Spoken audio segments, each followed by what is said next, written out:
하루가 멀다 하고 기무사 논란이 업데이트되고 있습니다. 여름 휴가 중에 개혁안을 보고받은 문재인 대통령이 이석호 기무사령관을 경질하고요.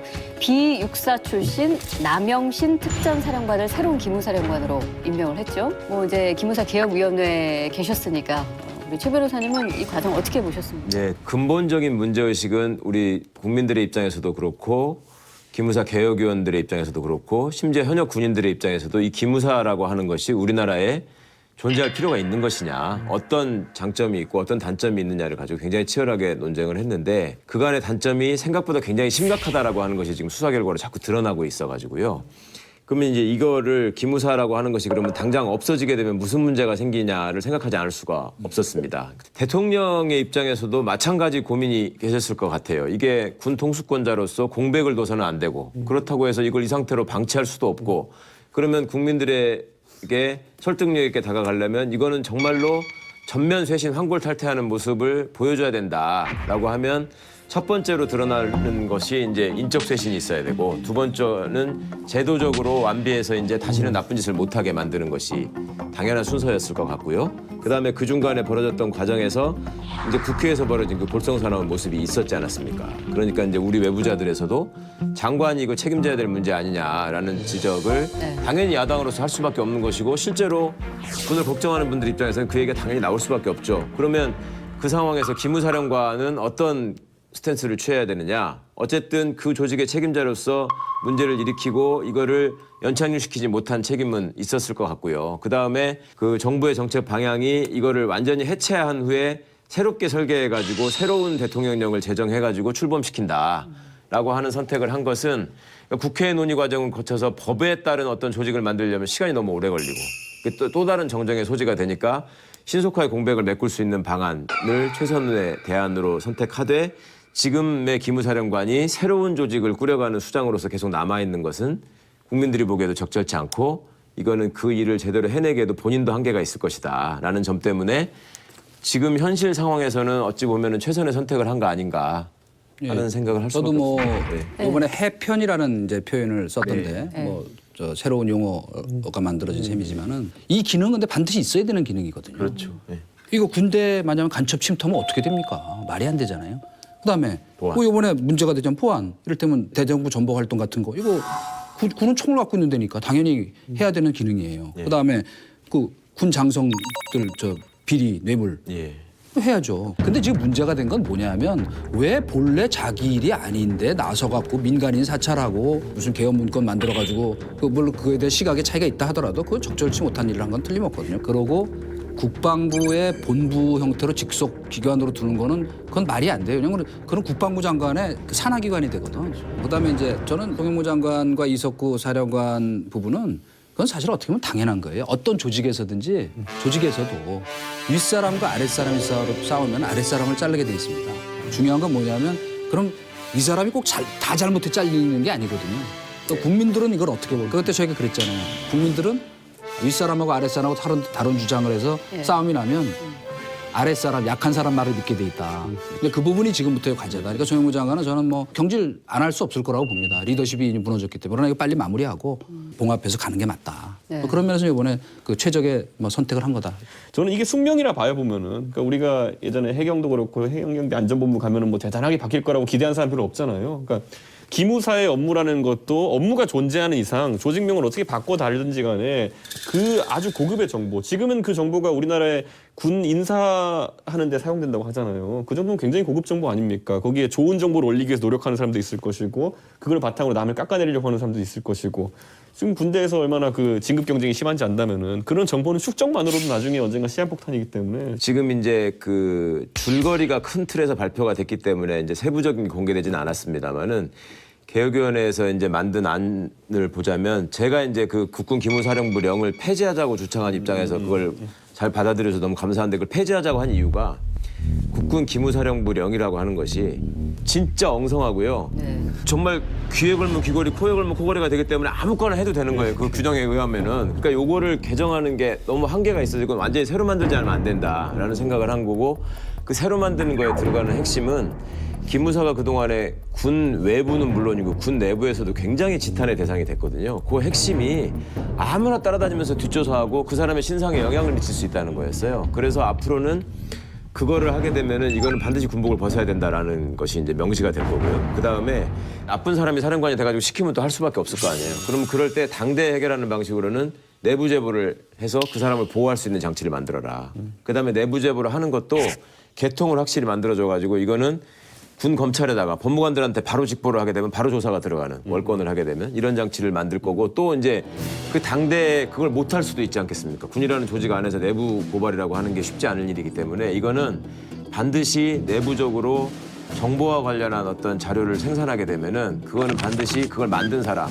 지시한 사람, 책임자 이름을 다 명기하고 일정 기간이 지나면 공개하도록 했습니다. 그러니까 무리한 지시에 의해서 그런 짓을 하게 되면은 나중에 반드시 처벌받을 수 있도록 한다라는 장치가 만들어졌고 그다음에 또 하나는 이제 진급 심사에 인사 자료를 활용하는 거는 원천적으로 중단하고 단 장군으로 진급할 사람들 이 사람들에 대해서는 대령 때부터는 보안과 방첩에 잘못이 있을 때 그 부분에 대해서는 자료를 파악할 수 있다. 그러니까 이제 사람으로서 할 수 있는 장치는 어느 정도 만들었는데 결국은 또 결론으로 돌아가면 이제 그걸 운용하는 사람들이 얼마나 좋은 사람들이냐가 또 핵심이 되는 거죠. 그렇죠. 어떻게 저는 평가하세요? 기무사의 어두운 그림자를 직접 제가 체험을 저는 했는데요. 예.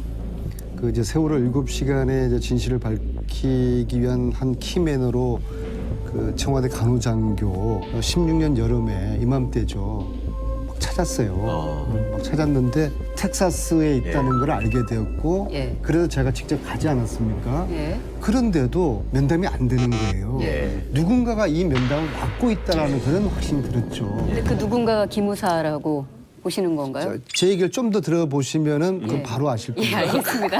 3일 동안을 그 부대에 왔다 갔다 하면서 이 접촉을 시도했는데 못했는데 4일째 되는 날 그 장교는 워싱턴 특파원들하고 공개 기자회견을 해버려요. 이거 대한민국 군인이 선택할 수 있는 게 아니죠. 누군가가 시킨 것이죠. 그래서 16년 12월 22일 날 청문회 왔잖아요. 왔는데 국민들이 보시기에도 저 간호장교가 너무 거짓말을 하고 있다. 자기가 4월 16일 날 당시에 근무했던 근무지도 바꿔대고 한국 나와서 아무도 안 만났다고 했는데 청와대 의무실장하고 통화를 했었고 그래서 너무나 뭐 거짓말을 하고 있다. 그래서 지탄이 받았죠. 정권이 바뀌고 난 다음에 제가 한번 만나봐야 되겠다. 정말 당신의 어떤 청년 장교의 양심을 걸고 이제 정권도 바뀌었으니까 진실을 이야기를 해라. 설득하기 위해서 제가 국방부 측에 요청을 했더니 국방부의 답이 참 과간이 아니에요.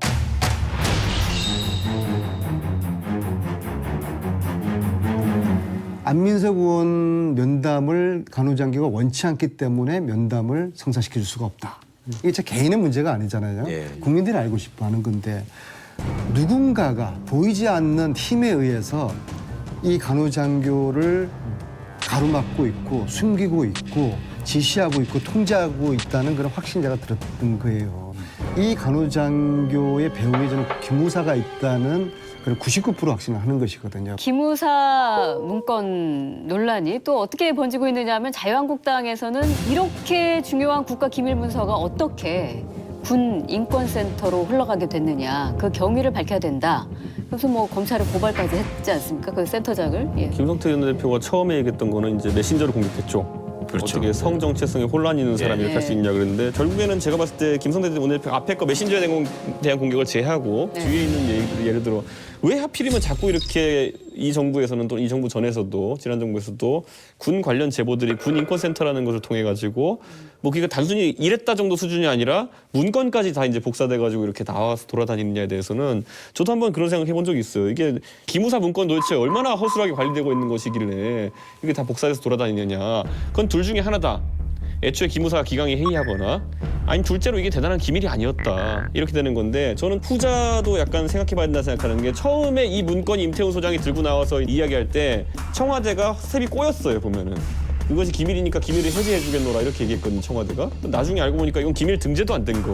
그러니까 뭔가 제가 봤을 때는 분명히 공조는 되고 있다. 근데 스텝도 안 맞았고 이번에는 이런 부분에 대해서 해명해야 되고 특히 모 언론사가 보도한 것처럼 민간 시민단체라는 건 원래 정부 조직을 활동을 감시하는 것이 목적인데 송영무 장관이 이제 포항 유족들 위로하러 갔을 때 거기 가가지고 옆에서 유족들한테 그 임태훈 씨가 저랑 이렇게 안 하기로 약속하셨잖아요 하면서 옆에서 거의 뭐 보조 역할로 이렇게 했다는 것 자체가 저는 도대체 이 둘 간의 관계가 무엇인지에 대해 가지고는 진짜 공익 제보를 위한 그런 단체라고 한다면은 왜 그런 오해받을 만한 행동들이 했는지에 대해서는 설명해야죠. 이거는 당연히. 저는 김성태 대표의 저 발언을 보면서 남자가 문건을 주장을 하든 여성이 하든 병 출신이 하든 장교 출신이 하든 그렇게 크게 중요한 게 아니잖아요. 그죠? 예. 근데 그걸 뭐 성정체성까지 이야기를 하고 군대를 갔다 왔니 안 갔다 왔니 이런 논쟁 이거는 격가지에 불과한 거잖아요. 그래서 김성태 대표는 왜 저렇게 기무사의 말도 안 되는 저 행위를 두둔하는 것으로 오해되는 저런 태도를 취하고 발언을 할까? 예. 거기에 대해서 생각을 해볼 수밖에 없는 것이죠. 물타기다? 그러니까 결국에는 이제 국정농단의 연장선상에 있는 거 아니겠습니까? 저는 기무사 조현천 사령관이 저는 최순실 라인 쪽하고 저는 연결돼 있을 거라는 그런 의심을 가져요. 그래서 결국에는 본질적으로 국정농단의 이 맥 속에서 기무사의 저런 어떤 위헌적인 저런 말도 안 되는 계엄 핵책을 한 것을 국민들이 분노하고 있으면은 지금 이 문제는 여야가 함께 이 기무사의 이런 행태에 대해 가지고 밝혀내려고 하는 게 우선이죠. 그런 자세가 있다고 그러면은 오히려 김성태 원내대표는 음소장이 돼가지고 오히려 격려하고 박수를 쳐줘야 되는 것이죠. 그런데도 저 사람을 그렇게 공격을 하는 것은 결국은 아직까지도 정신 못 차리고 국정농단하고 이 같은 맥락에서 계속적으로 국민들로부터 지탄받는 그런 정당 행태를 보이고 있다는 게 저는 굉장히 참 걱정이 돼요. 저는 그 김성태 대표가 조금 뭐 무리하게 말씀하신 부분이 있으나 정치 공학적으로 보면 보수를 결집시킨 효과가 조금 있었다고 봅니다. 우선 동성애 거부감이 많잖아요. 그죠? 그런데다가 그것 때문에 군대도 안 간 친구가 뭐 군인권 들고 나와서 어쩌고 저쩌고 하는 것 때문에 자극시킬 만한, 그런 작을 만한 그 단어들을 아까 많이 섹시한 사용했죠. 단어들을 쓰셨어요. 그러나 저는 거기 참선하지는 않습니다. 그럼에도 불구하고 굉장히 중요한 기밀 문서라고 하는 게 어떻게 유출돼서 그 양반 손에까지 갔을까. 그리고 그 양반이 그런 정도의 존재일까에 대해서 당연히 저희는 합리적 의심으로 이건 분명히 청와대에서 흘려줬거나 기무사에서 이쪽을 그 저거 하는 사람들이 흘려줘서 발표했다고 생각하는 게 합리적 의심 아닙니까? 저는 김성태 대표님 발언이나 언급은 정치인으로서 하실 수 있는 얘기라고 생각합니다. 그런데 굉장히 부적절한 거라고 생각하는 것도 또 맞습니다. 그러니까 왜냐하면 메시지에 자신이 없으니까 메신저를 공격하시는 아주 전형적인 수법이라고 보이고요. 그리고 이제 그 과정에서 사용한 언어나 이런 것들은 일종의 프레임 전환을 노려서 수석님 말씀처럼 지지자들을 결집시킬 수 있는 자극적인 단어를 사용하셨다는 점에서 그런 점에서만 놓고 볼 때 정치인으로서 할 수 있는 정치적인 발언일지는 몰라도 본질을 희석시키는 면에서는 굉장히 부적절하셨다는 생각을 하고요. 또 하나 이제 기밀 유출 문제가 있는데요. 이게 조금 혼동하시고 있어요. 지금 맨 처음에 임태훈 씨가 군인권센터 소장으로서 공개했던 문건은 8장짜리 예. 형문으로 낸 문건이었죠. 그 뒤에 67장짜리 문건 세부 계획으로 2급 비밀이 쓰여져 있다가 지워진 상태로 나온 문건. 그거는 임태훈 씨가 공개한 게 아니죠. 그거는 청와대가 공개를 했죠. 청와대 대변인이 대통령 지시로 관련된 문건들을 받아보니 이게 있었다. 공개를 했던 것이고 그다음에 그 비밀을 이제 우리 이준석 위원장 말씀처럼 해제해서 뭐 하겠다 이 얘기는 국방부가 한 얘기입니다. 그러니까 국회에서 그 문건을 내라고 국방부에서 계속 요구를 하고 그 회의가 길어지고 거기서 파장이 있었잖아요. 그러니까 국방부가 그거를 지금 현재 2급 비밀 문건으로 형식적으로 돼 있으니 이걸 공개하려면 절차가 필요할 것 같다라고 했어요.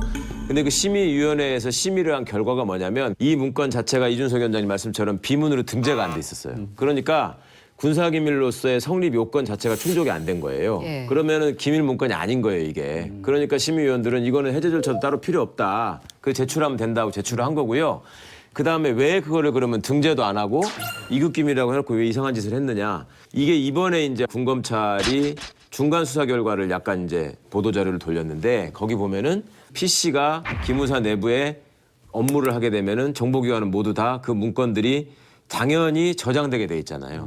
그런데 그거를 분리를 해가지고 별도의 팀이 제목도 사실은 위장 제목을 써가지고 움직이고 있었다라는 사실이 지금 그 드러났다는 거 아닙니까 수사 결과로. 그게 중간 수사 결과 나온 걸 보면 이 사람들은 기무사 직원으로서는 어떤 비밀 물건을 만드는데 등재를 안 하고 비밀 물건을 생산한다는 건 말이 안 되는 일이에요. 그건 정말 기본 중에 기본인데 그렇게 할 수밖에 없었던 사정이 있었던 거고요. 그게 지금 점점 드러나고 있죠. 그래서 이제 그걸 밝히는 게 수사하는 거에 중요한 그 핵심이 될 것 같고요. 마지막으로 이제 이 어용 시민단체 문제. 시민단체 대표가 장관 옆에 서가지고 무슨 장관을 두둔하는 듯한 언행을 한 게 이제 보도가 된 거. 그거는 굉장히 아름답지 못한 장면이라고 생각합니다. 사실 정상으로는 예. 상상할 수가 없는 일이에요. 아니, 그러니까 그런데 그때 그러면 임태호 씨가 거기 왜 갔냐? 예. 이게 국방부가 각종 위원회가 기무사 개혁위원회 말고도 많이 있는데 국방개혁과 관련한 무슨 위원이에요, 임태훈 씨가. 그래서 그 위원 자격으로 간 거는 자체는 문제가 없어요. 그러니까 시민단체 대표가 무슨 장관한테 받아먹고 무슨 뭐 여기 도와달라고 해서 간 차원이라면 반드시 문제가 되겠는데 그런 위원 자격으로 그 장례식장에 참석하라고 초청을 받아서 간 거는 맞는 것 같아요. 그러니까 그 장면 하나만 놓고 이거 결탁해가지고 뭘 한 거라고 하는 거는 정치적인 공격의 소재로 삼을 수는 있고 부적절한 언행을 한 거까지는 맞는 것 같은데 그렇다고 해서 그거 하나만으로 근데 이제 어용이라는 건좀 저희가 무리가 있는 이제 것 같다. 흔히 모든 일들 이렇게 진행되는 걸 보면 처음에는 의혹, 그죠? 그다음에 심증. 그러다 이제 물증이 나오면 그게 이제 법적 처분을 받거나 저거 하는 거잖아요. 근데 지금 이 사안 자체가 매우 정치적 사안이잖아요, 솔직히. 그죠? 법적 그렇죠. 그렇기 때문에 저는 그러니까 적어도 시민단체가 누구든 또 그 사람이 뭐든 그 정의로운 방향의 폭로를 했다고 해서 그것이 다 용납되는 건 저는 아니라고 봅니다. 권력의 의도에 맞춰서 전위대 역할을 하고 있다면 그거는 굉장히 불건전한 상황이라고 봐요.